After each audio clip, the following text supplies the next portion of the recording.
Let's just dive right into this explainer by acknowledging a massive universal pain point for smart professionals. I mean, whether you're an attorney, an accountant, an architect, or a management consultant, you have probably faced this incredibly frustrating paradox.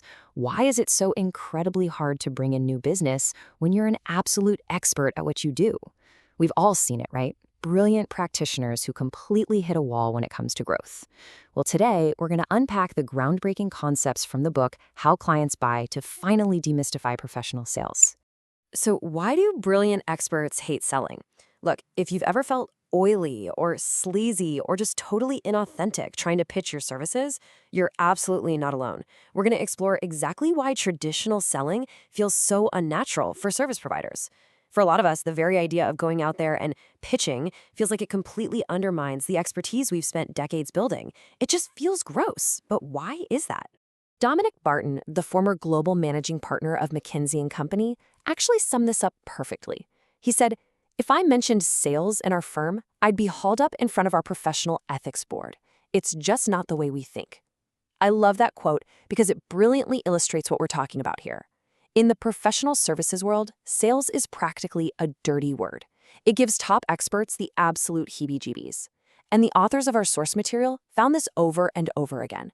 The most successful rainmakers at top firms deliberately avoid the word sell. So here's our roadmap for today's explainer.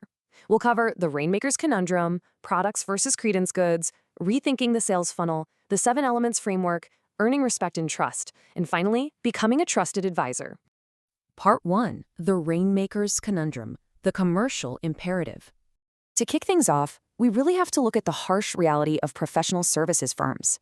There's a commercial imperative that you simply cannot ignore if you want to grow your career or your practice. In this industry, roles usually fall into 3 buckets. First, you've got the grinders. They put their heads down and do the heavy lifting. Then you have the minders, who manage the projects and supervise the grinders. And at the very top, you've got the finders. These are the rainmakers bringing in the actual work. Now, here's the conundrum. As you climb the ladder, you literally have to transition from a grinder to a finder. But universities, law schools, business schools, they teach you how to do the work. They never actually teach you how to sell your expertise. You're just kind of left on your own to figure the whole shebang out. Part 2. Products versus credence goods, the shift. Okay, this brings us to a huge aha moment. There is a specific microeconomic concept that explains exactly why traditional selling feels so incredibly wrong and ineffective for experts. According to microeconomics professor Asher Walensky, things like consulting, legal advice, and accounting are what we call credence goods. Now, the word credence comes from the Latin root for belief or trust. It basically means clients cannot test drive your brain the way they can a physical product. Think about it. If you buy a smartphone, you can look at the screen, test the camera, feel the weight of it in your hand. But when a client hires you to solve a complex business problem, they have to buy entirely on faith before the work is even done. The contrast here is just stark. Product sales rely on tangible specifications, warranties, and promotions, but credence goods? That's an intangible sale driven entirely by trust, relationships, and reputation. So the crucial takeaway is that selling expert services based on tangible features is just fundamentally the wrong approach. You simply cannot sell a credence good the same way you'd sell, say, a railroad car full of coal. It just doesn't work. Part 3. Rethinking the sales funnel, a design thinking approach. Let's shift gears to the traditional business world's favorite tool, the classic sales funnel. And let's see why it utterly fails for service professionals, especially given what we just learned about credence goods.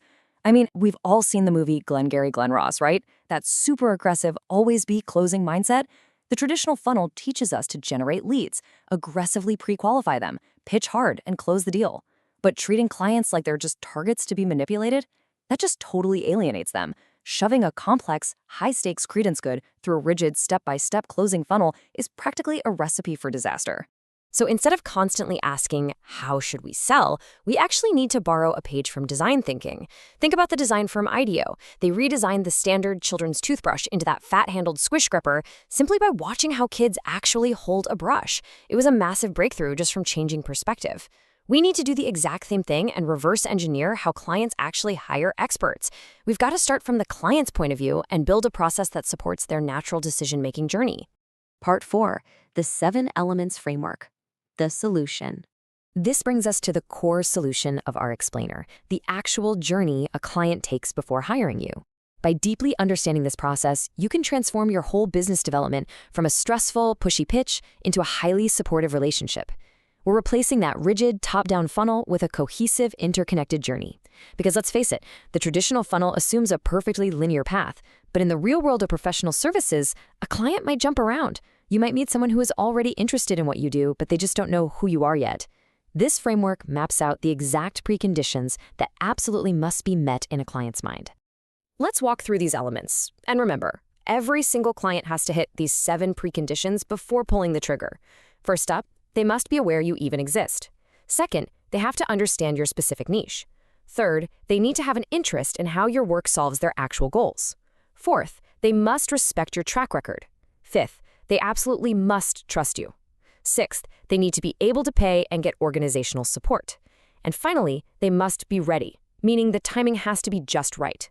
If literally any one of these elements is missing, the engagement simply isn't going to happen. Part 5. Earning respect and trust. The dual nature of confidence. Let's zero in on the ultimate tipping point for a client making a high-stakes decision: trust. This is where the magic really happens in professional services. You see, trust isn't just one monolithic thing. It actually has a dual nature. Clients use their head to evaluate your competence and track record. That's respect. Do you have the 10,000 hours of expertise? Can you actually execute the job? But they use their heart to evaluate benevolence. Like, will you throw them under the bus to make a quick buck? Do you actually care about their business? If you have head trust but zero heart trust, they're going to think you're smart but dangerous. You absolutely must cultivate both. And how is this dual trust actually transmitted out there in the real world? Well, it happens over time through the 3 R's: relationships, referrals, and reputation. Let's be clear, it absolutely does not happen through awkwardly forcing business cards into people's hands at networking events or blasting out spam emails. Trust is built by working shoulder to shoulder with people. It's about taking a long-term view of relationships and proving day in and day out that you have their back, even when it doesn't immediately benefit your wallet. Part 6. Becoming a trusted advisor. The final pieces. So now that they know you, respect you, and trust you, the deal still isn't quite done. We have to navigate the final bumps in the road to truly become their trusted advisor, and that comes down to ability and readiness. Look, even if a client loves you and deeply trusts you, they can only buy if 2 things are true. First, the return on investment has to make sense for their business. And second, you have to be speaking to the right level of stakeholder, someone with the actual authority to marshal resources and write the check. If you have the wrong ROI, you're talking to the wrong person, their ability to hire you is basically zero, no matter how much they like you personally. Bringing this all together, we really have to reframe our entire mindset here. Walt Schell beautifully captures this when he says, I actually don't think you can sell professional services. I think you have to help clients buy them.